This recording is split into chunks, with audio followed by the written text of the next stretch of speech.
교재는 한번 쭉 읽어보세요. 예, 읽어보시고 거기에 이제 웬만한 부분들이 다 설명이 돼 나와 있고, 예, 이제 최고 중요한 것은 시간과 공간에 대한 이해를 잘 하셔야 돼요.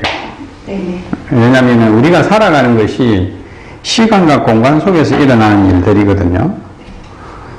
그래서 이제 우리가 보통 첫 시간에 제가 개략적인 부분을 말씀을 드린 것처럼 우리가 어떤 그 운동성을 이해를 해야 돼요. 운동성. 결국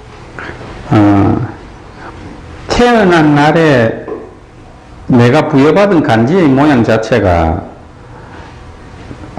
목기나 화기의 기운을 많이 가지면 아무래도 많이 움직이게 돼 있어요. 그러나 근기와 수기의 기운을 가지게 된다고 하면은 아무래도 활동력이 줄어요. 결국은 뭐냐면 운동성이라는 것은 스피드예요, 스피드. 이게 속도거든요, 속도.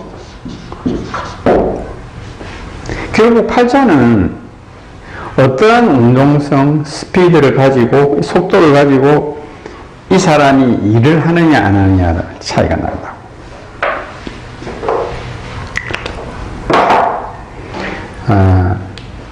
이러한 운동성 자체를 구분할 수 있는 인자가 결국 시간과 공간의 개념이 들어갑니다. 이 시간과 공간의 개념이라는 것은 결국 에너지를 가지죠. 에너지는 곧 우리가 공부하는 간지란 말이에요.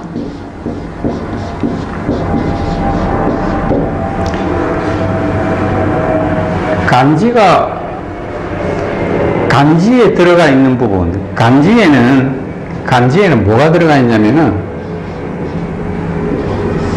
음량의 개념과 오행의 개념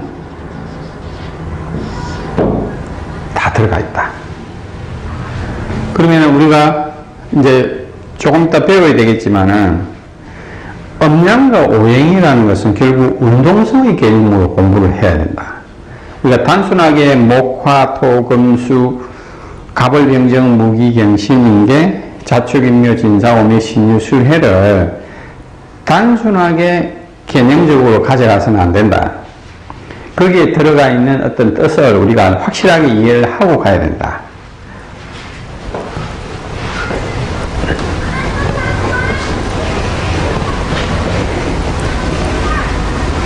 자, 그러면은 영원한 딜레마인 음량.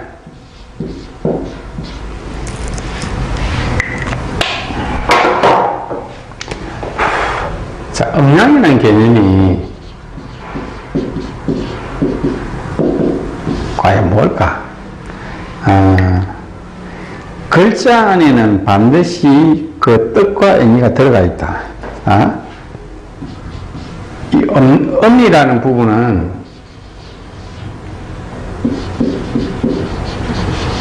이게 음이죠.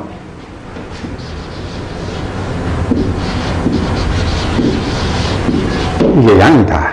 자, 그러면은 중국 사람들은 음과 양을 약자를 써요.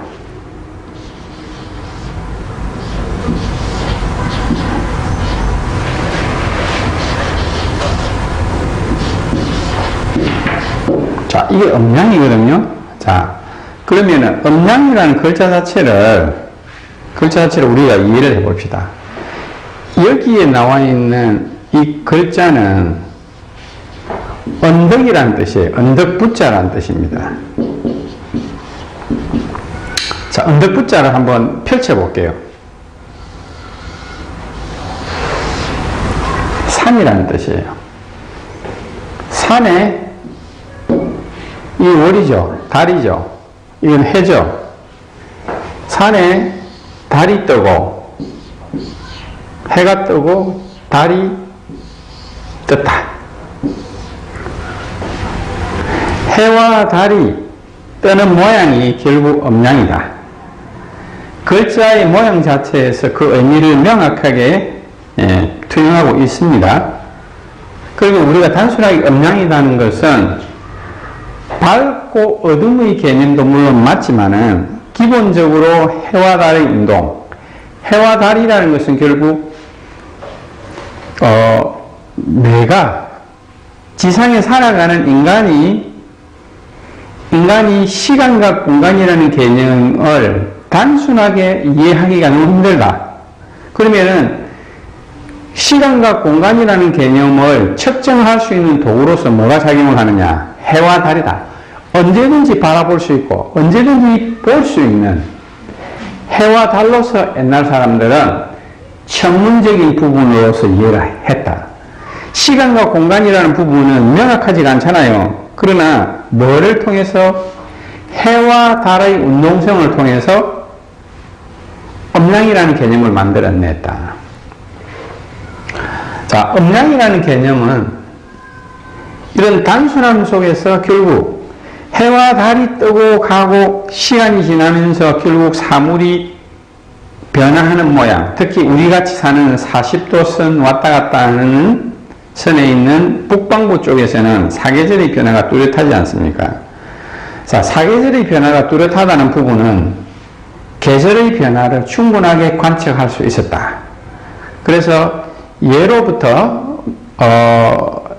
고대 문명이 발달했던 지역, 메소포타미아, 나인강 유역, 황하 유역, 주로 강을 낀 유역은 사람이 생존할 수 있는 요소가 많았고 거기에 문명이 이루어지다 보면은 통치자들은 백성들에게 먹고 사는 부분에 있어서 해결을 해줘야 됐다.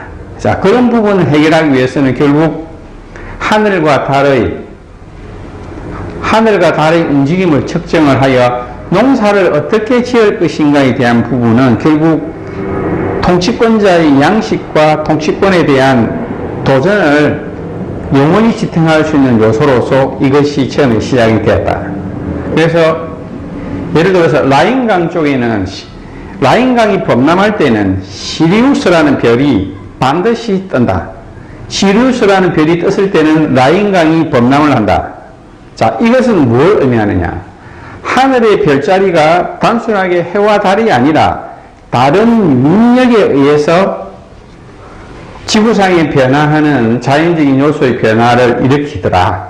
그렇게 해서 결국 천문학이라는 분야가 시작이 됐고, 결국 우리가 사는 이 지구에서 해와 달도 결국 천문학적인 요소다. 자, 그런 부분들이 일어나는 것들이 음과 양이라는 큰 대음양의 기운, 큰 기운적인 요소에 의해서 결국 운동성이 발생하더라라는 것을 사람들이 인정을 했고, 음양에 대한 부분, 특히 음양은 우리가 보면 역이라는 개념이 있죠. 역이라는 것은 변한다는 뜻입니다. 역은 주로 우리가 보면은 이제 주역이라고 하죠. 주역의 개념도 결국은 이러한 맥락이다.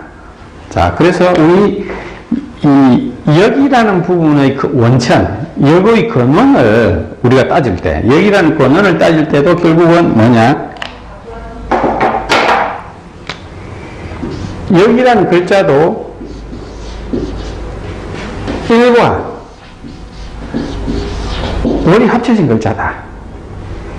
그러면은 역의 원천을 해와 달로도 보고, 그리고 도마뱀, 우리 카멜레온이라고 그러죠. 도마뱀이 이렇게 생겨가지고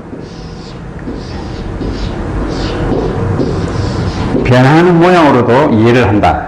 자, 하늘의 기운이 땅의 기운을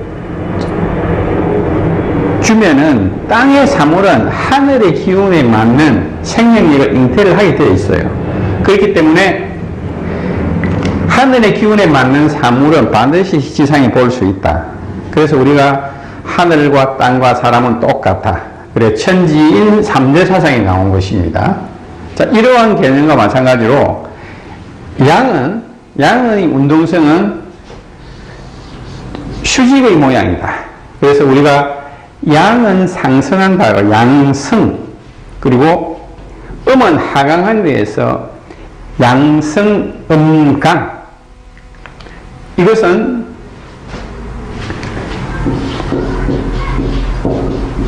양은 승하고 음은 강한다. 자, 이 원리는 고대 사람들이 가지고 있었던 사고관이고, 그리고 이러한 개념 속에서 사물을 바라봤습니다. 자, 이 개념은 운동성이 서로 반대가 되죠. 하나는 올라가고 하나는 내려왔죠. 그래서 운동성 자체를 우리가 천체를 바라볼 때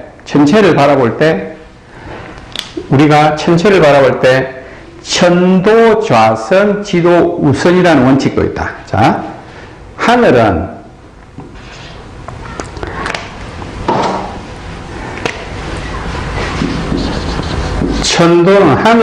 좌쪽으로 보고 돌고, 지도 우선, 땅은 이렇게 돌고 지도 우선이라는 원칙을 만들어냈습니다.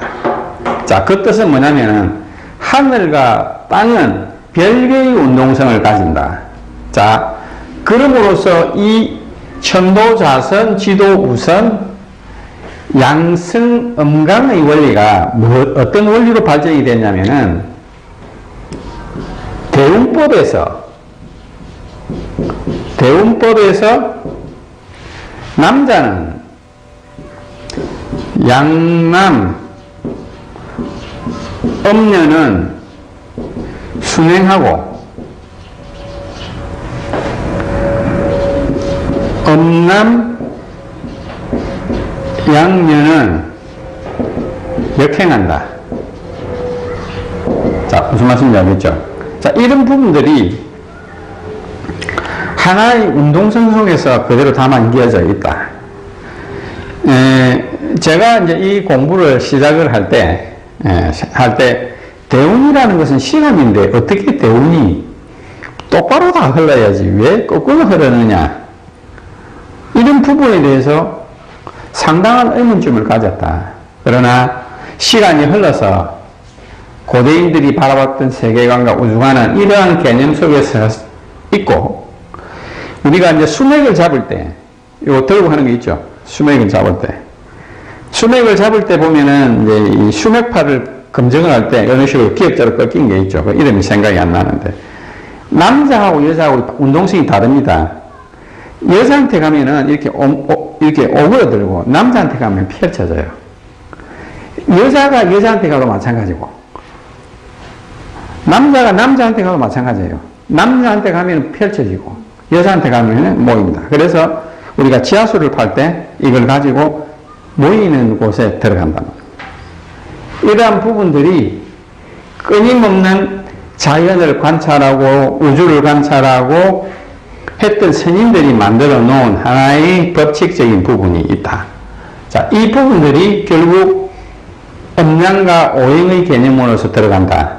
음양이라는 부분은 이러한 원리에 의해서 움직이는 것이니까 큰 틀에서 이해를 하시면 되고, 자, 그러면 오행이라는 개념이 어떻게 해서 일어났는지 설명을 해드리도록 하겠습니다.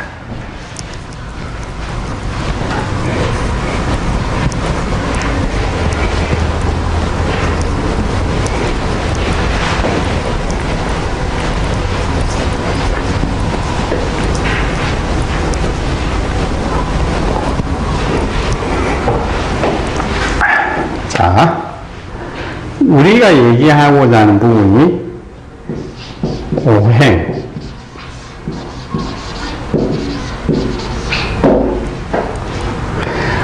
오행에는 목, 화, 토, 금, 수. 자, 우리 선생님, 오행에 대한 부분을 이걸 어떻게 생각하세요? 본인이 평소에 가지고 있던 오행에 대한 생각, 공부를 하시면서. 기본적인가요? 뭐 어떤 거든지 간에.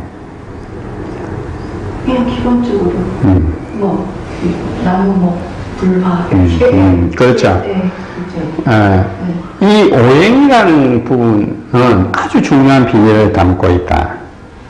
제가 음양이라는 글자와 오행이라는 글자 간지를 공부를 하면서 한자가 만들어진 원리를 제가 깨우쳤어요.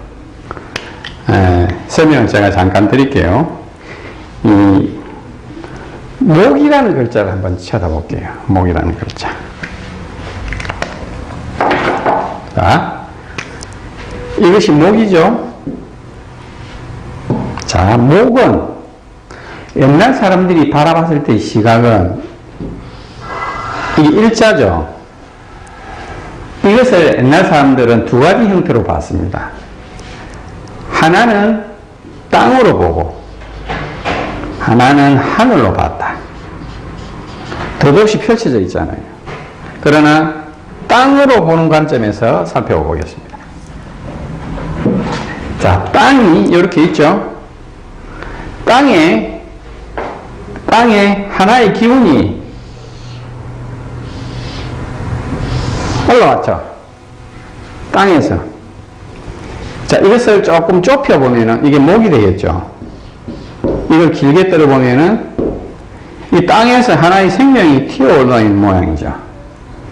이것이 목의 모양이고, 목은 그 기운이 밑에 있는 기운이 어떻게 되죠? 그 음적인 기운이 강하게 되어 있죠. 위를 양이라고 생각하고 밑에를 음이라고 생각하면 목은 반드시 그 뿌리와 근원이 응축이 되어 있다. 아직 자신의 기운을 펼쳐내지 못했다. 그러나 그 내부에 들어가 있는 기운을 절대적으로 상승의 곡선을 그리죠.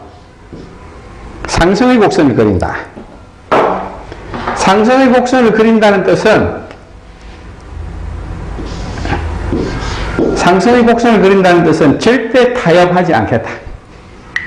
그래서 우리가 지지에 임묘지림이라는 글자의 방합, 세 글자가 합쳐지거나 두 글자가 모여 있는 경우에는 선천적으로 타고난 글자의 모양으로서 절대적으로 타협을 하지 않고 내 고지것대로 하겠다. 그리고 우리가 이 글자가 발전이 되면은 간목과 을목이 되죠. 간목의 상이 나무 목자의 상, 오행에서 이 목의 상이 절대로 타협하지 않고 내 길을 가겠다는 정신을 타고난다. 자, 그러면 화를 한번 찾아볼게요. 화. 목은 이렇게 되었죠. 자, 화는 이게 화죠. 화는 지상에 뿌리가 내려져 있는 기운이 펼쳐져 있는 모양이죠. 이렇게 전부 다. 그죠? 요 기운이, 중심이 되는 기운이 어디로 갔죠? 요 위로 올라왔죠. 중간에. 그래서 화는 기운을 펼쳐내는 기운이다. 그러면 화의 기운은 성향이 수직 상승해서 펼쳐지는 모양입니다. 확산의 게임입니다. 확산. 목은 수직 발산이라면은,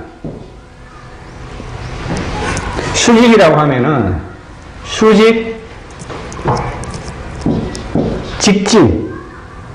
직진이라고 하면은 화는 확산 발산의 게임이다. 그러면은 화의 기운이 많은 사람은 성격이 확 하겠죠. 그러면은 이 사람은 기운적인 요소가 뿌리가 없죠. 목처럼 뒤끝이 없죠. 화의 기운을 가진 사람은 뒤끝이 없다. 그리고 화라는 것은 펼쳐져 있는 모양이고 모든 사람들이 대낮이니까 모든 사람들이 알고 있는 모양이니까 폼생폼사를 하겠죠. 그러면은 공공성, 공직성에 있는 모양을 직업으로 삼고 모든 것을 드러내려고 하는 성질이 있기 때문에 자기 마음을 숨기는 요소는 덜하다. 자, 그러면은 토를 한번 해보겠습니다. 토. 자, 토는 땅에서, 이 땅이라 했죠. 대지. 이 땅입니다. 땅에서 만물이 생성이 되었죠. 끝까지. 생성이 된 것이 그만 정지의 상이다. 우리가 십자가 있죠. 십자가. 종교를 떠나서 십자가는 가로와 세로의 합점이기 때문에 천과 지가 합칠되어 있는 하나의 모양이다. 그래서 우리가 이것을 어느 종교든지 상관없이 우리가 십자가라는 것 자체는 결국 추구하고자 하는 부분은 열매를 맺는 과정이라고 생각하고 응축되는 과정이라고 생각한다. 이제 불교에서 그렇죠. 불교에서 이러나 맞죠? 네. 네. 불교에서 이 모양도 예를 들어서 이렇다. 그럼 중심이 어떻게 되죠? 십자가 이 모양이 되는데 이게 만자거든요. 만자가 이 중간에 있는 게 꺾여 있죠. 이게 원래 펼쳐져야 되거든요. 이 펼쳐져야 되는데 이게 꺾여 있다는 뜻은 해탈에 이르는 그 길이 쉽지가 않다는 뜻이라는 뜻이거든. 그래서 불교가 되든 기독교가 되든 중화를 이루고 중심을 이루고 자기 자신의 뜻을 응축시키고자 하는 부분이 결코 쉬운 일은 아니다 라는 뜻으로 얘기를 하게 되고, 화라는 것은 우리가 가장 더운 대서소서지절 초가을에 입구까지 들어오는 구간을 우리가 토의 기간으로 본다.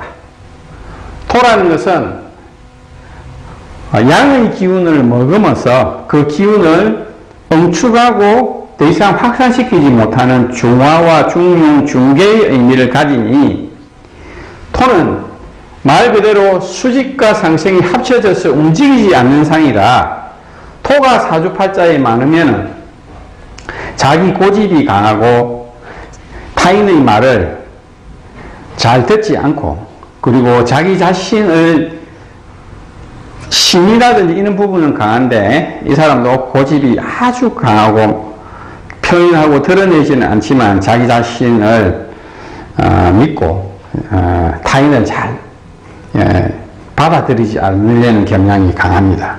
자, 그래서 이것은 토가 되고, 그러면 이제 금이나 수를 보도록 하겠습니다.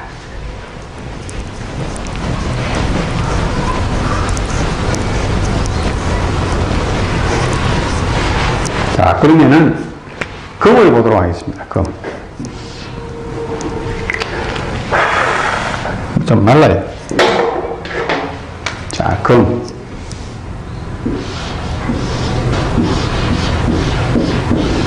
이게 금의 상입니다. 금을 펼쳐내면은 밑에 있는 중간에 있는 글자가 간자가 되죠. 가지, 간자. 자, 가지에서 우리가 만물이 가지가 있죠. 가지에서 열매가 지상으로 떨어지는 상이죠. 나무가. 열매가 여기 떨어져 있죠.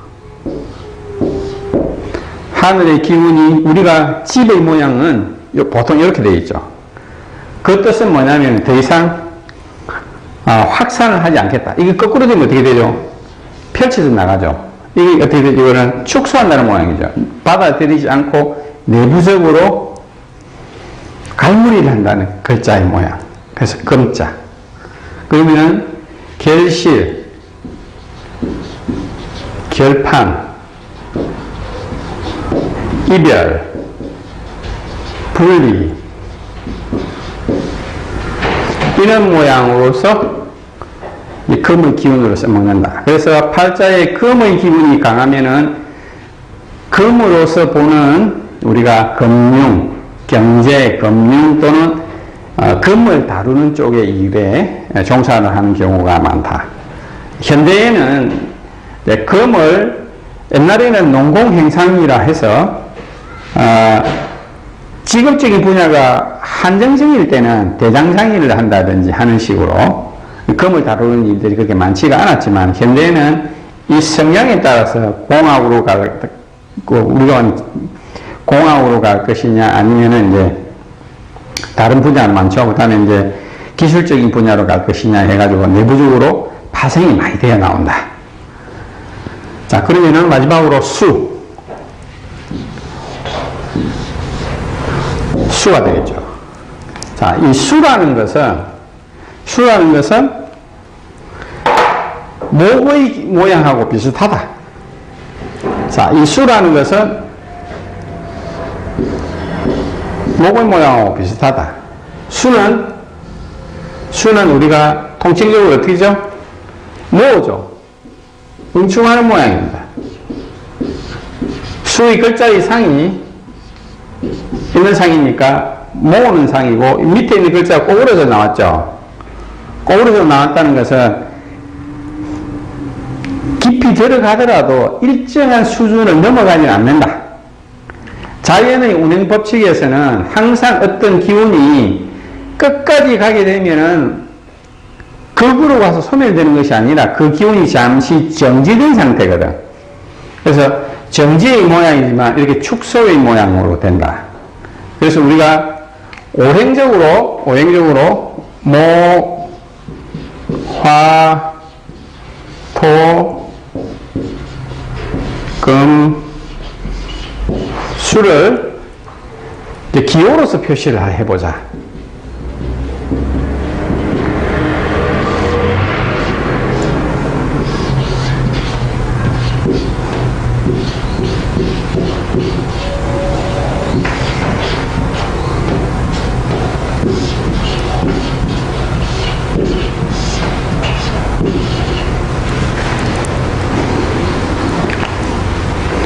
이것이 오행을 이해하는 기호로서 이해하는 가장 쉬운 방법입니다. 자, 이렇게 이야기가 되면은 목은 펼쳐지고 올라가는 직진의 성향, 화는 펼치고 확산하려는 게임, 토는 아우르는 과정 속에서 있고, 금은 그것을 위에 있는 것을 아래로 내리려는 마음, 수는 그것을 응축해서 다음 기운으로 넘겨주려는 마음이 있다. 그래서 우리가 계절적인 요소에서 봄, 여름, 가을, 겨울이거든요. 겨울인데 우리 인간은 하루에도 봄, 여름, 가을, 겨울을 수십 번을 왔다 갔다 합니다. 그래서 남녀 관계가 되든 친구 관계가 되든 가을이 들어오면 인간 사회는 반드시 이별이 들어갑니다. 가을은 추수의 계절이니까 열매를 얻기 위해서 모처에서 떨어져 나가거든요. 그러면은 결실이라는 것은 모처에서 떨어난 것을 얻기 때문에 사람의 머릿속에 셈법이 들어간다. 내가 얼마 줬는데 얼마 하게 되면 그 인간관계는 거기서 끝난다. 거의. 그리고 다시 돌아오는 기가 힘이 된다. 들어오더라도 시간이 필요하고 다시 돌아오는 시절이 잘 없다. 왜냐하면 인간은 계산이 들어가고 셈법이 들어가는 순간 인간관계는 거기서 끝난다. 사람의 마음하고 똑같습니다. 처음에 사람을 만났을 때는 다가가려고 하고 뭔가 해주려고 하고 그죠? 위해 주려고 하는 마음, 그리고 위해 주다가 지치면은 한번 있어보려고 하는 서로 견주는 마음, 아이 모르겠다 견주는 마음이 없어져서 이제 내가 손해본 거 아닌가라는 생각을 가지는 순간에 여기서 이별이 시작이 되고, 그리고 마음이 얼어붙고 내 마음을 다시는 내가 어떠한 인간관계를 갖지 않겠다는 마음을 가지지만 시간이 흘러 돌아서 다시 새로운 마음이 일어나는 작용이 똑같이 인간사에서는 일어난다. 그러한 부분들을 결국 자연을 빗대서 음양과 오행으로서 만들어져 왔다. 자, 이 부분은 음양오행에 대한 기본적인 부분은 이렇게 설명을 해드리고, 그러면은 도표를 그려서 음양오행의 운동성이 왜 발생이 됐는지를 설명을 해드리도록 하겠습니다.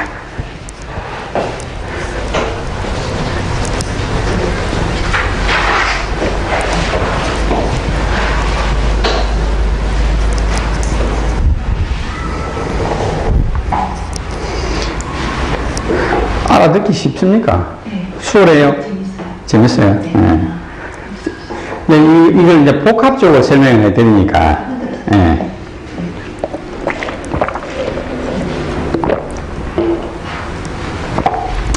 우리가 이제 음양오행 공부, 강지 공부가 사실 그 개념을 잘 인식하지 않으면 이 공부를 수십 년 해도 몰라요. 모르고 사람들이 돌아서 가지고 명리학 공부 안 맞더라 라고 좋은 얘기를 하는 것이 아니라 나쁜 얘기를 하는 거라. 이건 되게 중요한 개념이기 때문에. 자, 그리고 옛날 사람들은 양은 상승하고 음은 하강한다. 그래서 어떻게 살폈느냐, 오행이. 하도, 이런, 제 교재에 보면 하도라는 개념이 나오거든요. 그러면 이제 어떻게 나왔느냐. 중간에 토가 들어가고, 수가 들어가고, 목이 들어가고, 화가 들어가고,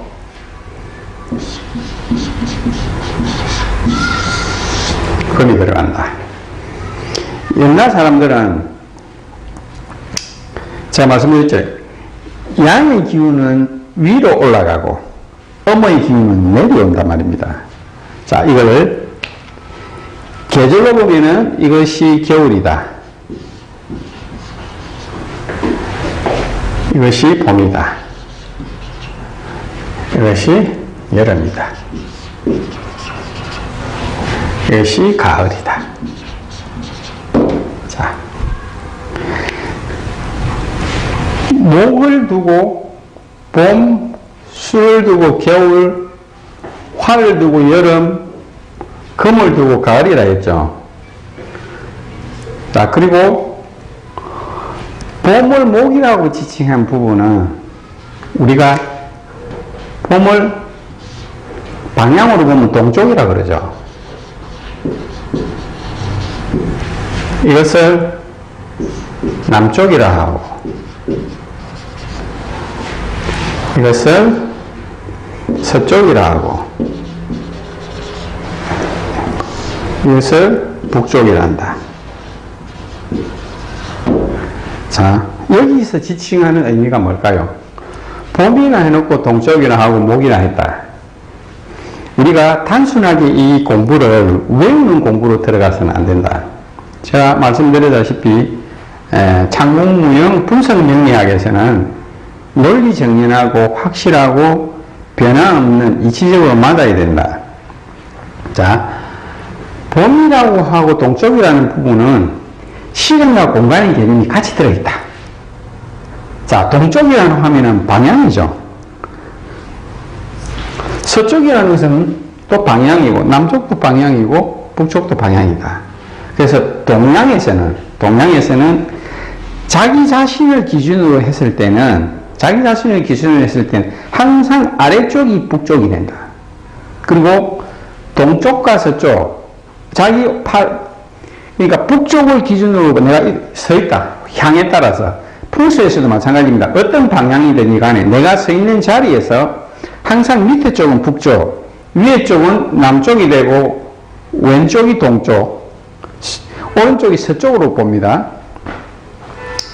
그러면은 이것은 지상에 있는 모양이고 거꾸로 모양을 봤을 때는 하늘의 모양은 남쪽과 북쪽이 다릅니다. 하늘의 입장에 섰을 때 뒤로 쳐다보면 이게 되죠. 그죠? 반대가 된다. 그래서 하늘에서 바라본 부분과 땅에서 바라본 부분을 옛날 사람들은, 성인들은 바로 봤다. 그래서 우리가 항상 천문학적인 부분을 이해를 하든 어떤 분야를 이해하든 항상 운동성은 반대로 간다는 부분을 명심을 하셔야 된다.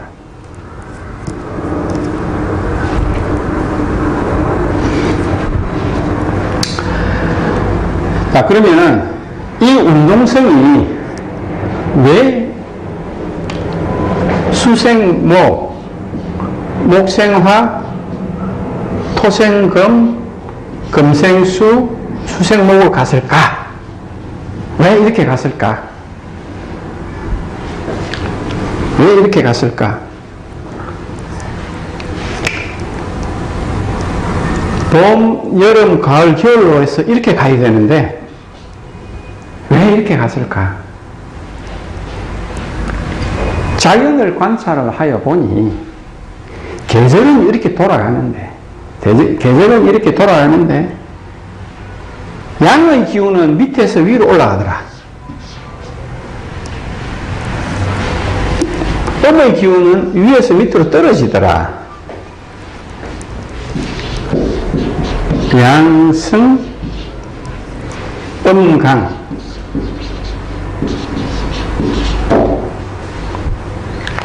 그런데 수생, 목, 목생, 화로 갔는데 중간에서 보니까 운동성이 밑으로 가니까 토가 중간에 걸리는 거예요.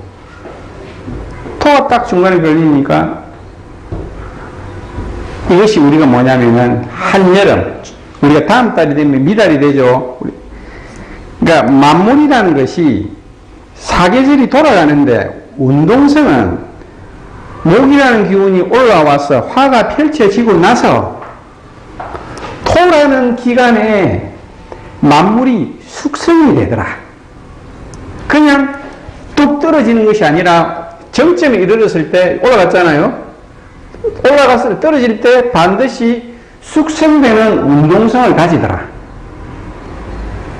처음에 이제 공부를 하다 보면 분명히 사계절의 논리인데 왜 오행이 들어갔을까? 왜 그렇지? 하면서 이해하기가 상당히 힘들죠? 자, 그런 부분들이 뭐냐면은 자연을 깊이 있게 관찰을 하니 자연에서 일어나는 일들이 성장을 하고 나서 일정 기간 동안 계속 머물더라. 바로 올라가서 바로 떨어지는 게 아니고 올라가서 그 기간 동안에 무더운 그 쉽게 얘기하면은 숙성이 되는 거. 우리가 쉽게 얘기하면은 한여름이 오래 기간이 지속되는 이유가 뭐냐면은 우리가 음식을 먹으려면 풀을 죽이고 숨을 죽이죠. 숨을 죽이고 쪄먹죠. 숨을 죽인다는 뜻은 뭐냐면 만물이 숙성되는 기간이 반드시 필요하다.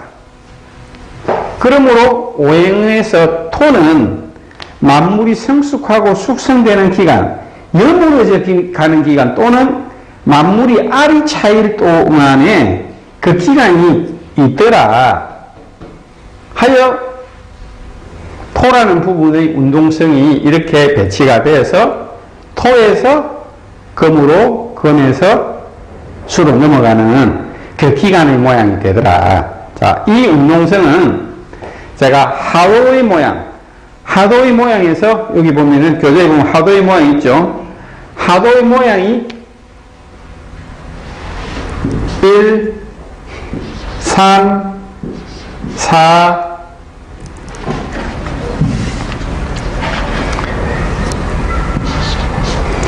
1, 3, 2, 4, 이 5죠. 표시가 그대로 되어 있습니다. 점을 제가 수리로서 적어놓은 것밖에 없습니다. 네. 자, 그러면은 뭐 때문에 주역의 계사전에도 쾌의 시작은 삼천양지 운동이라고 했다고. 삼천양지 운동을 한 이유가 뭐냐면은 이거는 삼천양지 운동이라 하거든요. 삼천양지 운동이 일어나게 된 배경, 수리로서 그렇게 한 이유가 뭐냐면은 우리가 옛날 분들이 천문역학 수학에 아주 뛰어난 달통했던 분들이에요. 그 뜻은 뭐냐면은 우리가 3을 영성하고 3을 1성하고 2를 1성하고 2를 2성을 하자.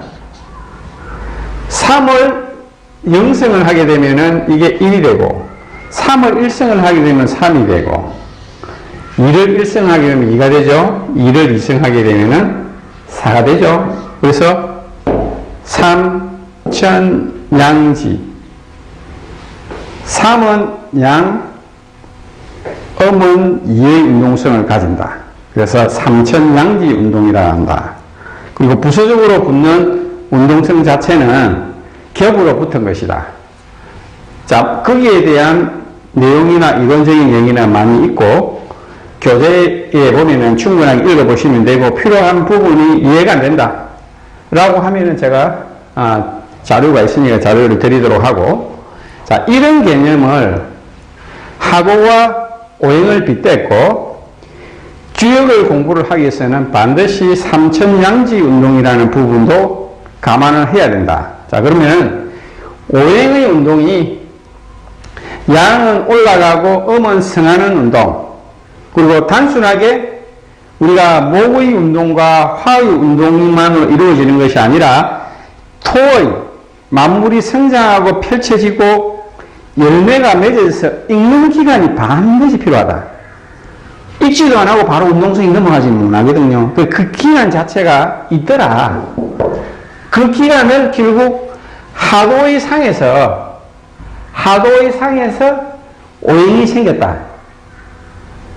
오행이 생겼고 하도에서 결국은 10천간의 운동성이 발생이 된다. 10천간의 운동이 여기서 발생이 된다. 자, 여기서 발생되는 부분은 우리가 숫자라는 개념이, 이 숫자라는 개념 자체가 하도에는 3에 5를 더하면 8이 되죠. 이 두 개가. 2에 5를 더하면 7이 되고, 그리고 4에 5를 더하면 9가 되고, 5에 1에 5를 더하면 이게 6이 되거든요. 그러면은 3, 8, 2, 7, 4, 9, 1, 6, 그 다음에 5에서 5를 더하면 10이 된다. 이것이 하도의 상이니까 하도는 하늘의 운동이다. 하늘의 운동이라는 것 자체가 뭐냐면 10천간을 낳았다. 이게 몇 개죠? 하나, 둘, 셋, 넷, 다섯, 여섯, 일곱, 여덟, 아홉, 열. 그래서 하도의 상에서 10개의 운동이 일어났는데, 하도는 원칙적으로 태양의 공전궤도. 공전이라는 것은 뭐냐면은 동지, 하지, 춘분, 추분 때 정오에 태양의 높낮이를 재는 거다. 위로를 재는 거예요. 높이. 쪼개서 경도를 재는 것이 아니라 위로를 잰 모양으로서 관찰자인 사람이나 관찰하고자 하는 어떠한 관찰자의 의중에 상관없이 태양의 높낮이를 잰 것이 천간이고 하도다. 자, 이거를 제가 왜 오행과 더불어서 하도를 같이 병행하면서 천간을 같이 얘기했냐면, 이게 같은 거거든요. 같이 맞물리가 들어간다. 자, 그렇기 때문에 우리가 단순하게 이 하도의 상에서 계절의 원리가 들어가고, 그 계절의 방향이 들어가고, 방향 속에서 일어나는 지구의 공전 궤도에서 발생하는 공전이라는 것은 춘분, 추분, 동지, 하지에서 잰 이유가 뭐냐면 결국 태양 에너지의 질량의 변화다. 그 질량의 변화는 뭐냐? 인간을 제외한 이 세상에 지금 우리 창문 바깥에 있는 자연이 성장하고 펼쳐지고 오므라들고 소멸되는 과정을 펼쳐난 것이다. 자, 이런 부분들의 이해는 아주 중요한 개념이다. 자, 그러면은 우리가 낙서의 상, 하도의 상에서도 결국 방향을, 지지를 적용한다면 인, 묘, 진이 될 것이고, 여름을 기획한다면 사오미가 될 것이고, 가을은 신년술이다. 그리고 겨울은 해자축이다.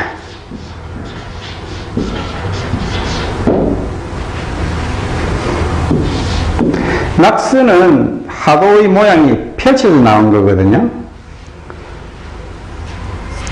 우리가 인묘진이라는 지지의 글자, 사오미라는 지지의 글자, 신유술이라는 지지의 글자, 해자축이라는 지지의 글자.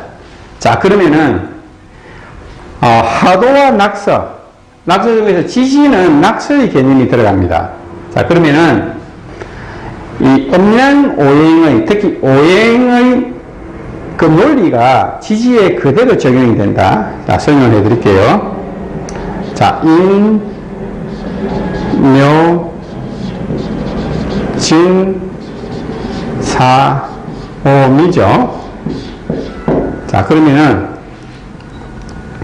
이것이 신,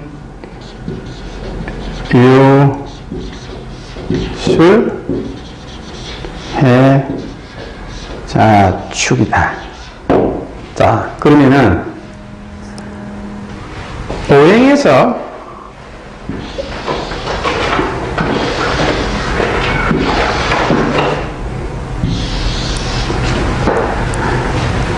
자, 오행에서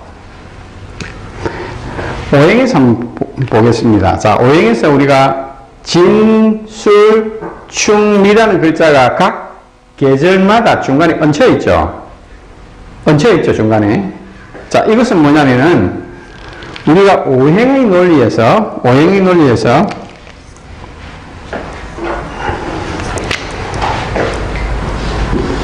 목, 화, 토, 자, 금수인데 이것을 큰 틀에서 양의 운동으로 보고 이것이 음의 운동으로 보죠. 그러면은 어떤 운동성의 매개 역할을 하죠. 그러면은 목의 운동과 화의 운동을 매개시켜주는 것이 또 토가 하나 들어가고, 자, 화의 운동과 금의 운동을 매개시켜주는 글자가 들어가고, 금의 운동과 수의 운동으로 매개시켜주는 글자, 수의 운동과 목의 운동으로 매개시켜주는 글자가 결국은 하나의 틀 속에서 이론적으로 맞물려 있다. 그리고 우리가 단순하게 토가 왜 중간에 끼어 있느냐라고 생각할 필요는 없다. 오행의 모양 자체가 결국 토를 중심으로 똑같이, 그죠? 목, 화, 토, 금, 수 이렇게 되어 있죠. 그죠? 토가 사행을 묶고 있다. 이것이 결국 중간에 들어가고 중간에 들어가고 중간에 들어가고 중간에 들어가는 개념이고, 이 오행의 운동성 자체를 이런 방향성을 잡아서 놓았을 때는 이런 모양으로 움직인다. 자, 그러면은 명리 공부에서 이 토 공부만 잘 한다고 하면은 명리 공부를 50%는 해결을 할 수 있다. 자, 그러면은 우리가 지지를 바라봤을 때 지지는 12개죠. 12개의 지지를 토로서 보는 것이 아니라 진, 12개로 움직인다. 12행을 한다. 5행이 분화가 돼서 12행을 하고, 천간은 10행을 한다. 글자 자체의 모양이 다 다릅니다.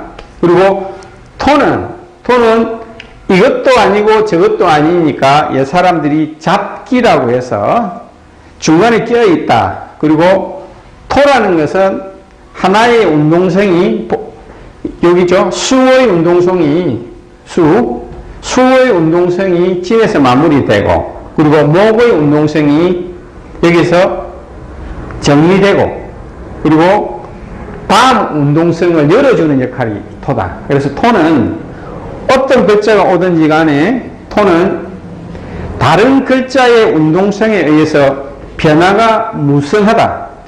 자, 그 뜻은 지금 우리가 살고 있는 토에서 무궁무진한, 예를 들어서 상추를 심으면 상추가 나고 양파를 심으면 양파가 나는 것과 같이 그 운동성의 작용이 무궁무진하다 라는 개념을 머릿속에서 반드시 이해를 하시고 이거 좀 지우도록 할게요.